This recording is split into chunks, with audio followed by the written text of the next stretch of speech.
We're operating in a very interesting market right now. So my name is Kurt Blades. I'm Senior Vice President for Agriculture at the Association of Equipment Manufacturers. Association of Equipment Manufacturers, or AEM, represents 5 industries: ag, forestry, construction, mining, and utilities.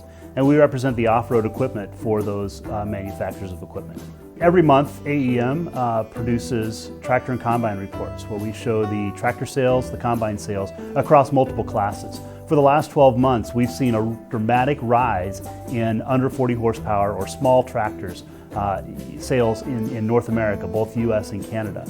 Now this is due largely to a lot of the industries that have done particularly well during the pandemic, whether it is luxury items or things that have to do with the homes. Well, small tractors fall into that category as well. There's a whole lot of suburban landowners that are buying tractors, where they may have spent those dollars in the past on going to Europe or something like that. They're spending that money now improving their home. We're seeing an increase in commodity prices. We're seeing some of the uncertainty of trade wane. We're seeing some relief in biofuels and attention to just demand in general, where optimism in farm country is stronger than it's been in a very long time.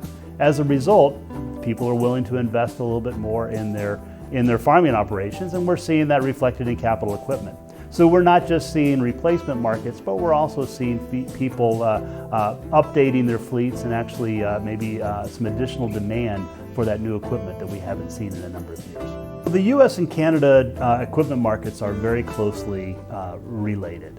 So what we find oftentimes is that sometimes Canada is an early indicator of the United States market, and sometimes the United States is an early indicator of Canada in the equipment market. In this current recovery, we've seen the US has been leading Canada in terms of its equipment sales about 6 months ahead of where the Canadian market has been. But I'll tell you, both markets are particularly strong right now on both sides of the border. If you would have asked me last year, would we be staring at record high tractor sales and record high combine sales and commodity prices where they are right now, I wouldn't have believed that we would be where we are right now. What we're recognizing is that during the pandemic, we pointed out how important the food supply is, and that's created a whole lot of optimism out there in rural areas. So to say that we are in unprecedented times is probably a little bit of an understatement, but it is an interesting time that we're operating in this current environment where tractor sales are strong, commodity sales are particularly good, and optimism is perhaps at an all-time high in farm community.